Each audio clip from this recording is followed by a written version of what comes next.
আসসালামু আলাইকুম ওয়া রাহমাতুল্লাহ। প্রিয় দিনী ভাই বোন বন্ধুগণ, মাদ গুন্না তাজবিদ ও মাখরাজ প্রশিক্ষণ কোর্সের নতুন আরও একটি ভিডিওতে আপনাদের সকলকে জানাই স্বাগতম।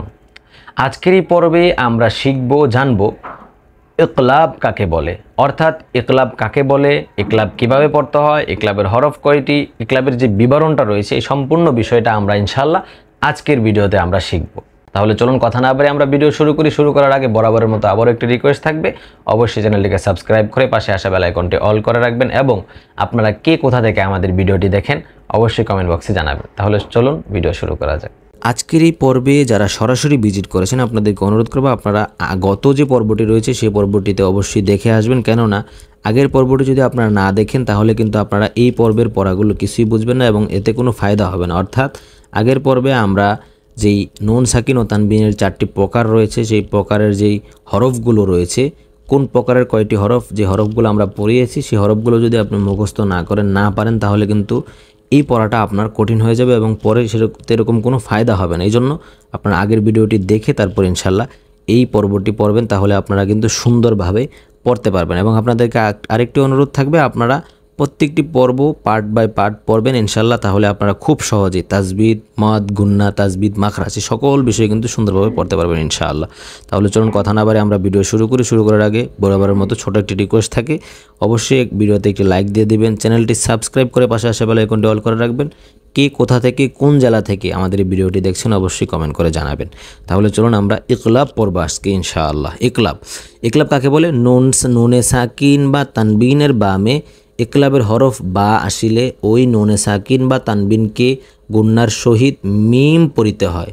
অর্থাৎ ইকলাবের হরফ আমরা আগের পর্বে পড়েছি, এগুলো ইকলাবের হরফ একটি বা। এই নুন সাকিন কাকে বলে এটাও আমরা পড়েছি, যে নুনের উপরে জজম থাকে ওইটাকে নুন সাকিন বলে। আমি আবার বলে দিচ্ছি যেন আপনাদের সহজ হয়।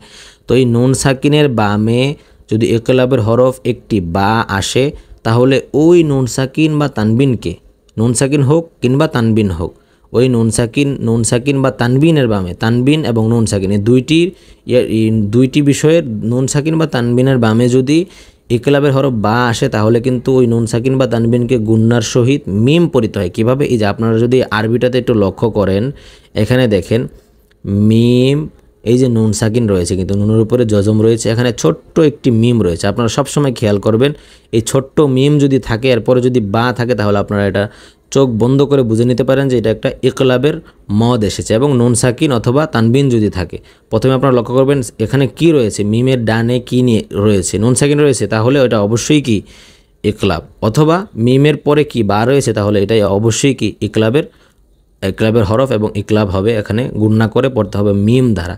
তো এই ইকলাবের গুন্নাটা কিন্তু সহজ না, অন্য গুন্নাগুলোর থেকে কিন্তু একটু কঠিন। আমরা ইকলাবের গুন্নাগুলো যখন করব, উচ্চারণগুলো যখন করব, তখন আমাদের দুই ঠোঁটের মাঝখানে হালকা অল্প একটু ফাঁক থাকবে যেন বাতাসটা আসা যাওয়া করতে। কীভাবে? যেমন মিম নুন জের মিং, বা আইন জবর বা, মিম বা, দাল জের দি মিম বা আদি। আমি কিন্তু ঠোঁট দুইটা লাগাই না, এভাবে বলা যাবে না, মিম বা আদি বলা যাবে না, বা মিং বা আদি বলা যাবে না। দুইটা ঠোঁটের মাঝখানে হালকা একটু ফাঁকা থাকবে, মিম বা আদি, ঠিক আছে? তারপর এখানে হলো নুন সাকিন, এখানে আবার কি আসছে? তানবিন আসছে, হামজা জবর আ, লাম ইয়াজে লি, আলি, মিম দুই পেশ মু, আলি মু, এই যে ইকলাবের হরফ আসছে। বাজের বি, আলি মু বি, মিম আলিফ জবর মা, আলি মু বি মা। মিমের উপরে কিছু থাকুক কিংবা না থাকুক, এখানে ছোট্ট মিমটি আমরা মিম বা গুন্না একসাথে করব, মিম সহিত আমরা গুন্নাটা করব, যেরকমভাবে আমি আপনাদেরকে শিখিয়েছি। আশা করি ইকলাবের বিষয়টা আপনারা ক্লিয়ার হতে পেরেছেন। আমি আবারও একসাথে বলে যাই, ইকলাব নুন সাকিন বা তানবিনের বামে ইকলাবের হরফ যে একটি বা রয়েছে, এই বাটি যদি আসে ওই নুন সাকিন বা তানবিনকে গুন্নার সহিত মিম পড়তে হয়। অর্থাৎ মিম বা আদি বলা যাবে না, আলি মু বিমা, এভাবে যতগুলো আছে সেগুলো আমরা সুন্দরভাবে পড়বো ইনশাআল্লাহ। এই ছিল আজকের ভিডিওটি ভালো লাগলে অবশ্যই লাইক, কমেন্ট এবং চ্যানেলটিকে সাবস্ক্রাইব করে রাখুন। ভিডিওটি শেয়ার করে দিন যেন সকলেই সুন্দরভাবে এই পড়াগুলো পড়তে পারে, শিখতে পারে। সকলে ভালো থাকবেন, সুস্থ থাকবেন। আসসালামু আলাইকুম ওয়া রাহমাতুল্লাহ।